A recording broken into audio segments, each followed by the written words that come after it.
Saudara sebangsa dan setanah air, saya inginkan saya siap. Presiden sudah benar tapi belum tepat, demikian kata entah siapa.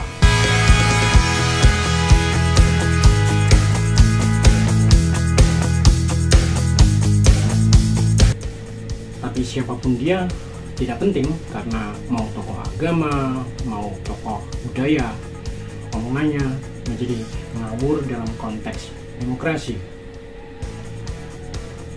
Presiden di Indonesia ditentukan dalam pemilihan presiden dengan urutan prosesinya yang dibingkai dengan frame konstitusi.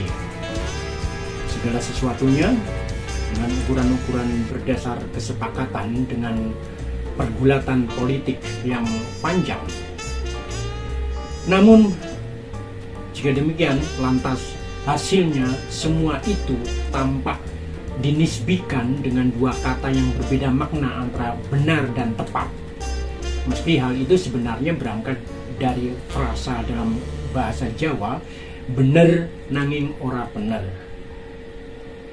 Kalau benar atau benar dalam konteks demokrasi artinya memenuhi aturan konstitusi, bagaimana bisa tidak benar atau tidak tepat?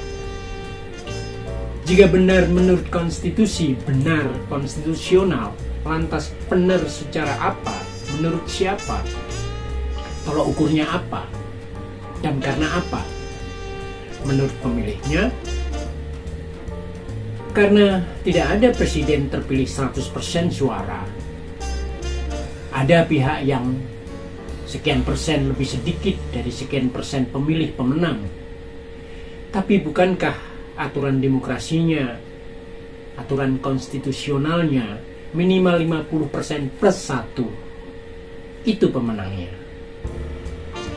Di mana ketidaktepatannya? Jika dikatakan rakyat salah pilih, kesalahannya menurut siapa? Dari semua pertanyaan-pertanyaan itu jatuhnya si pemikir definisi soal sudah benar tapi belum tepat tadi berada dalam logika yang dirugikan atas hasil pilpres itu, atau setidaknya tidak diuntungkan oleh hasil pilpres itu. Karena jika hasil pilpres yang sudah ditetapkan secara konstitusional dikatakan belum tepat, berarti ia menisbikan seluruh proses, sistem, dan mekanisme demokrasi yang sudah disepakati bersama. Ketika kesepakatan bersama telah diputuskan, di mana dalam demokrasi yang tidak sepakat pun mesti harus ikut mentaati kesepakatan itu. Dia yang tidak setuju atau menyatakan salah, ini siapa? Levelnya apa? Nabi, malaikat, atau dewa, atau Tuhan? Tentu atau mungkin tidak setinggi itu. Tapi jika tidak setinggi itu, selevel apa? Manusia.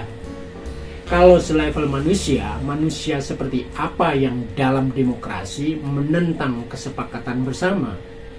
Oposan. Oposan itu penting, mulia, mungkin saja, tetapi balik lagi ke kesepakatan demokrasi.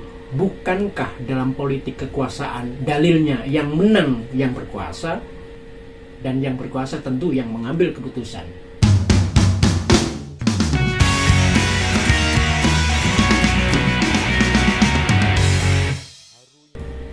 Keputusan mayoritas adalah misalnya rakyat lebih banyak yang memilih Jokowi, misalnya, tidak usah baper, dan bukan Prabowo.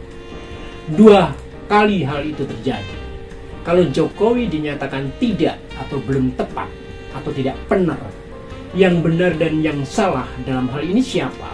Rakyat atau Jokowi? Karena yang memilih adalah rakyat dan yang dipilih adalah antara lain Jokowi. Pertanyaan itu bisa dijawab dengan mudah. Yang tidak tepat adalah yang bukan rakyat dan bukan Jokowi, atau mereka yang terlibat dalam keputusan konstitusi itu, atau mereka yang tidak terlibat dalam konstitusi itu. Artinya Jika ada yang mengatakan bahwa presiden yang berkuasa kali ini dinilai sudah benar tetapi belum tepat, dia atau mereka itu ialah pihak yang tidak tepat dalam menilai perihal tepat atau tidak tepat. Dalam bahasa Jawanya, orang yang ora bener dengan penilaian yang ora bener. Itu kalau kita pakai logika, bukan pakai retorika. Para pemuja retorika yang tentu hobi dengan kalimat-kalimat retoris memang punya kepercayaan pada hal-hal yang abstrak tetapi akan diuraikannya secara filosofis. Misal pertanyaan retoris, kebenaran itu menurut siapa? Karena benar menurut kamu belum tentu benar menurut dia. Kebenaran mayoritas bukan kebenaran yang substantif, bukan kebenaran yang sejati.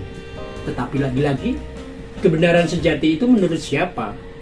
Jangankan dengan orang lain, dengan dirinya sendiri pun seseorang bisa berubah-ubah atau berbeda-beda pendapatnya. Di situ dalam peradaban manusia yang tidak bisa mengatasi perbedaan atau perubahan-perubahan, dipilihlah jalan politik yang bernama kesepakatan alias aturan permainan bersama. Yang mengingkari keputusan atau kesepakatan bersama ialah mereka yang tidak siap dalam menjunjung nilai kebersamaan dalam perbedaan, alias mau menangnya sendiri dengan memaksakan pemikirannya sendiri, tetapi tidak berani berdialog. Karena kalau presiden itu sudah benar tetapi belum tepat, yang tepat sekali lagi yang bagaimana? Menurut siapa? Menurut 1-2 orang yang bernama oligarki parpol dengan jumlah yang lebih banyak dan tersistem pun yang waras menolaknya.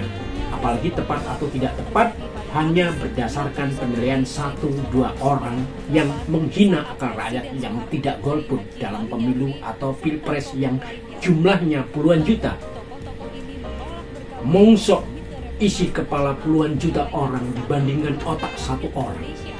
Wong yang namanya diktator seperti Soeharto pun pada akhirnya bisa tumbang karena kebenaran-kebenaran mutlaknya. Di situ kalimat-kalimat retorisnya sering menjadi pernyataan-pernyataan yang insinuatif sifatnya. Yang begitu itu biasanya bukan tokoh agama atau bukan tokoh budaya, melainkan politikus. Jangankan politikus, lawong manusia saja dalam penilaian Ali bin Abi Thalib alias Khalifah Ali ialah yang paling tidak bisa dipercaya karena hanya manusia yang membingkai kepentingannya dengan berbagai retorika. Apakah Anda tahu atau pernah mendengar kucing mengeong secara retoris atau anjing menggonggong dengan retorikanya? Wassalam.